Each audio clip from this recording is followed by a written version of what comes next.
everyone, welcome back to our YouTube channel. This is Teacher Wolo. Since there is only around 1 month before the NAV exam, and also many parents come to me, ask me like, Teacher Wolo, so which topics will be tasted in the NAV exam and what's the question type of these topics? To answer these questions, today I make this video to make a very detailed analysis of the Secondary 1 NAV exam topics and the question types. So let's start. First, the question is, how many topics are tested in NAV exam? The answer very easy. Most schools, the answer will be all topics. So for the whole 14 chapters in the textbook will be tested in the NAV exam. And after we know this, we know that of course not every topic is very important. So which topics are more important? After some analysis, I made this pie chart. We can see for all the data, the most highest one is first algebra, and then geometry. Third one is the word problems of ratio and the percentage. So for these three topics are the focus of this video. So today I will mainly share some question types in these three topics, and after that I will also share some usual mistakes of our students of these topics. So let's start. First, after we know the topics, we need to know what kind of questions will be tested for these topics. So for algebra, after the analysis, we find out in algebra, also some concepts will be tested more. So the most one is the simplification, then is the linear function and graphs, and finally is the word problems with equations. So for all the three chapters, so for all three concepts, what's the usually encountered question types? Start from simplification.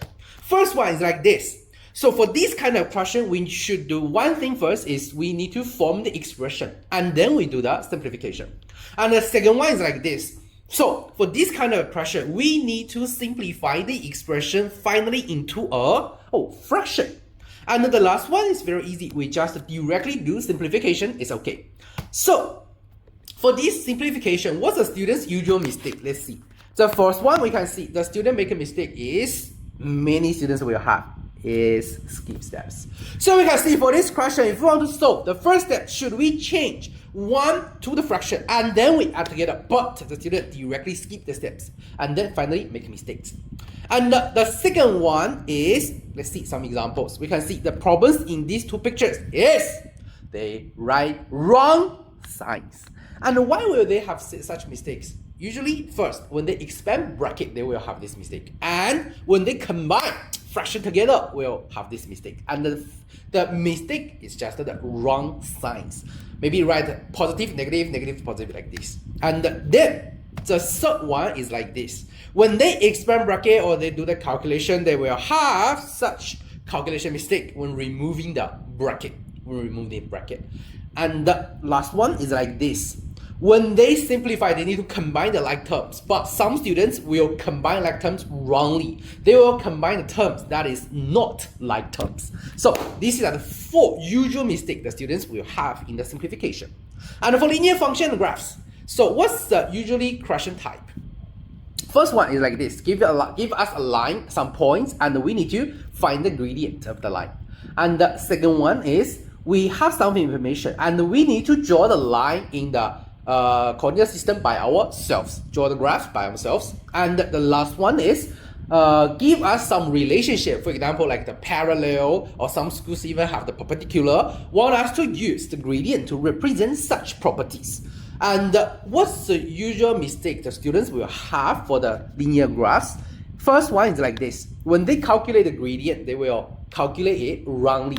Maybe it's because they are not that familiar with the formula to find the gradient. Also, maybe they just use the wrong coordinate. Maybe like use the wrong x coordinate or y coordinate like this. And then second one is when they want to use a gradient and represent the relationship, for example, the parallel, they don't know how to represent properly. So this is also some mistake that students will have.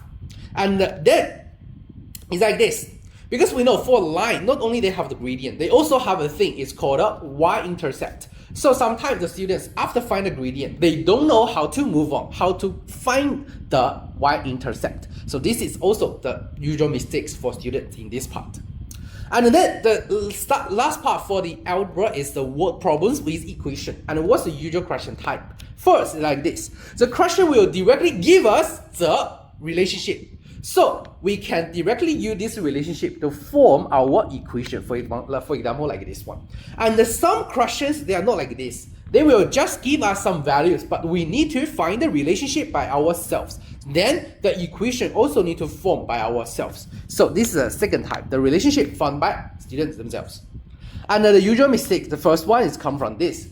When they set, because we know for some questions, we need to set the variable by ourselves. And some students, they will just set the wrong variables. Then this will result in they don't know how to form a proper equation. And the second one is like this. Even though some questions directly give us the variable, some students don't know how to form the equation. So this is the second mistake.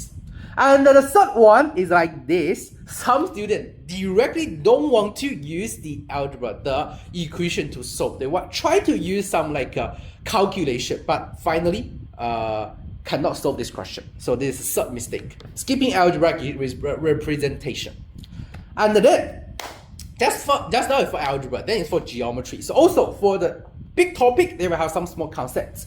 So for this concept today, we will mainly focus on two. First one is the angles. You can see accounts for around 40% of geometry questions. And another one is the volume and the surface area. So for the angles, there are many question types. First one is like the angles of lines or figures property, like this, the parallel lines or triangles, quadrilaterals, like this. And the second one is the combination of algebra and angles. Or some schools will have these questions. Even though this is a geometry question, we also need to use the algebra way to find the angles, like equation. Even some school will use the simultaneous equations. And the third question type will be the polygons properties. So will give us some polygons and want us to use like the interior angles or exterior angles to find like the number of sides like this. So the third question type. And what's the students' usual mistakes? The first one is like this.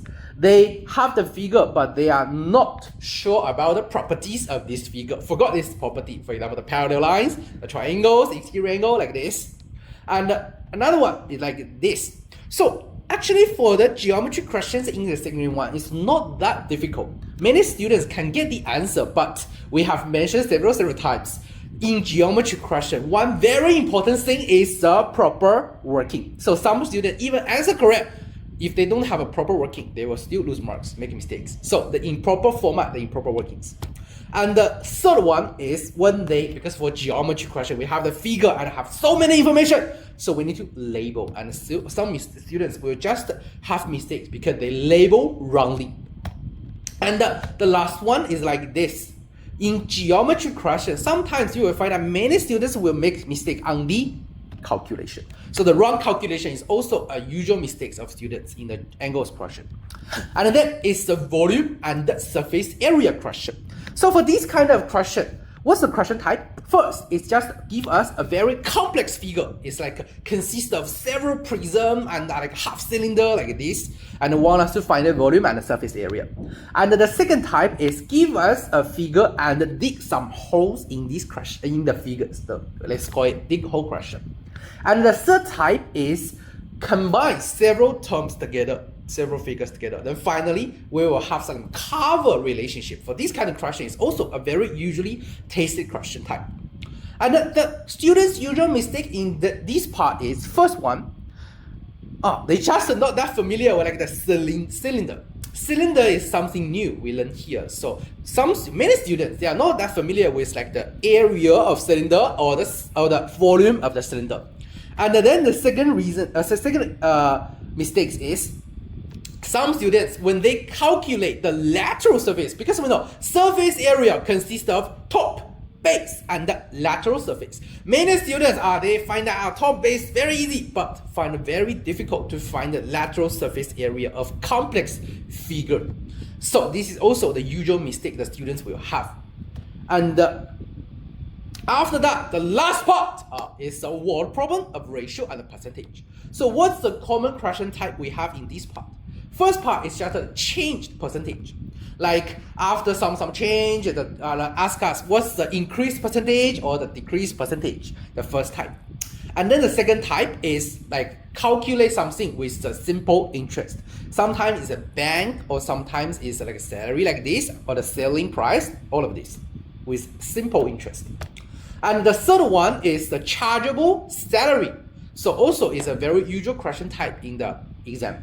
And the last one is the combined ratios. So give us several number relationships and finally want us to find the ratio, complex ratios of different letters. So these are 4 usual question types. And then what's the students' usual mistakes? First one, like this. When they calculate the change percentage, they will make mistakes on using the wrong base value because they're not sure which one is the origin, which one is the final.